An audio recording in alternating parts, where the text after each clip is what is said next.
Hello friends, welcome to my channel. Friends, AP triple ఐటీకి సంబంధించి మనకి ఏ స్కూల్ వాళ్ళకైతే మార్క్స్ అనేవి యాడ్ చేస్తారు, అలాగే ఏ స్కూల్ వాళ్ళకి మనకి మార్క్స్ యాడ్ చేయరు, నెక్స్ట్ ప్రైవేట్ స్కూల్ వాళ్ళకి సీట్స్ ఇస్తారా అని చాలామందికి డౌట్ ఉండొచ్చు. అటువంటి వారి కోసం ఈ వీడియో అయితే చాలా యూజ్ అవుతుంది. వీడియోని అయితే అక్కడ స్కిప్ చేయకుండా వినండి. అలాగే కొత్తగా మన ఛానల్ చూస్తున్న వారు సబ్స్క్రైబ్ చేసుకుని పక్కనే ఉన్న బెల్ ఐకాన్ ఆల్ అని యాక్టివేట్ చేసుకోండి. అలా అయితేనే మీకు ట్రిపుల్ ఐటీకి సంబంధించి అన్ని డీటెయిల్స్, ఏపీ ఆర్జెస్కి సంబంధించి అన్ని డీటెయిల్స్ నోటిఫికేషన్ అయితే వస్తాయి.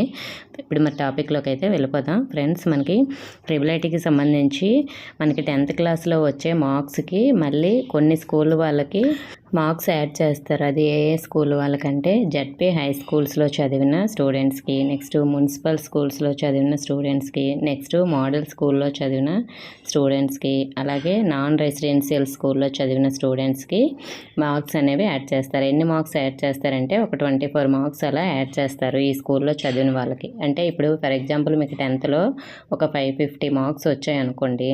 550 మార్క్స్ ప్లస్ 24 మార్క్స్ 574 మార్క్స్ మీకు అక్కడ చూసి సీట్ అనేది ఇవ్వడం జరుగుతుంది. అంటే 24 యాడ్ చేశాక మీకు ఎన్ని మార్క్స్ వచ్చాయో మీకు క్యాస్ట్ వైజ్గా అయితే మీరు మెరిట్లో ఉన్నారా లేదని చూసుకొని అయితే సీట్ ఇస్తారు.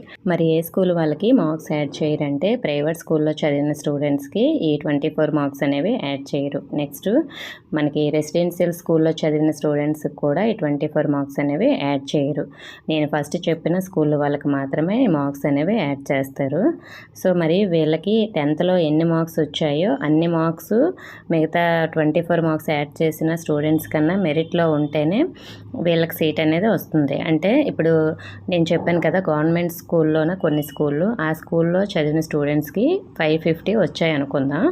వాళ్ళది బీసీడీ క్యాస్ట్ అనుకుందాం. 550 వచ్చిన వాళ్ళకి 24 యాడ్ చేస్తే 574 అవుతుంది. అదే సేమ్ క్యాస్ట్ ప్రైవేట్ స్కూల్లో చదివారు అనుకుందాం. వాళ్ళకి 573 మార్క్సే వచ్చాయి అనుకుందాం. వాళ్ళకి మార్క్స్ మరి యాడ్ చేయరు కదా. మరి ఇప్పుడు సీట్ ఎవరికి వస్తుందంటే 574 వచ్చిన వాళ్ళకే వస్తుంది. అంటే గవర్నమెంట్ స్కూల్ స్టూడెంట్కే వస్తుంది. ఒకవేళ సేమ్ బీసీడీ క్యాస్ట్లో ప్రైవేట్ స్కూల్లో చదివిన స్టూడెంట్ 574 కన్నా ఎక్కువ మార్క్స్ తెచ్చుకుంటే అప్పుడు ప్రైవేట్ స్కూల్ స్టూడెంట్కి కూడా సీట్ అనేది వస్తుంది. మరి ప్రైవేట్ స్కూల్ స్టూడెంట్స్కి సీట్స్ వస్తాయా రావంటే కొన్ని సీట్స్ మాత్రం వీళ్ళకి వస్తాయి. ఎందుకంటే గవర్నమెంట్ స్కూల్ వాళ్ళకి కొన్ని మార్క్స్ తక్కువగా ఉన్నా కూడా వాళ్ళకి 24 యాడ్ చేయడం వల్ల ప్రైవేట్ స్కూల్ స్టూడెంట్స్ కన్నా కొంచెం ముందుకు వెళ్తారు. వాళ్ళకి ఎక్కువ సీట్స్ వస్తాయి. ప్రైవేట్ స్కూల్ స్టూడెంట్స్కి తక్కువ సీట్స్ వస్తాయి. లాస్ట్ టైం కూడా ఒక 600 అలా సీట్స్ ప్రైవేట్ స్కూల్ వాళ్ళకి వచ్చాయి లాస్ట్ ఇయర్.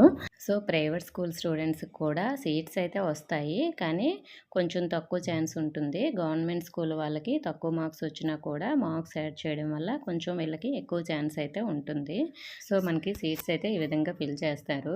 ఇంకా మీకు ఏమైనా డౌట్స్ ఉంటే కామెంట్ చేయండి. ఇంకా వేరే టాపిక్స్ మీద వీడియోస్ చేయాలంటే కామెంట్ చేయండి. నెక్స్ట్ వీడియోలో అయితే మీకు డౌట్స్ అన్నీ క్లియర్ చేస్తాను. ఇంకా చాలా వీడియోస్ అయితే చేశాను, మన ఛానల్లో ఉంటాయి చూడండి. ఓకే ఫ్రెండ్స్, ఇన్ఫర్మేషన్ ఇస్తే వీడియోని తప్పకుండా లైక్ చేసి మీ ఫ్రెండ్స్కి కూడా షేర్ చేయండి. మన ఛానల్ సబ్స్క్రైబ్ చేసుకోండి. Thank you for watching.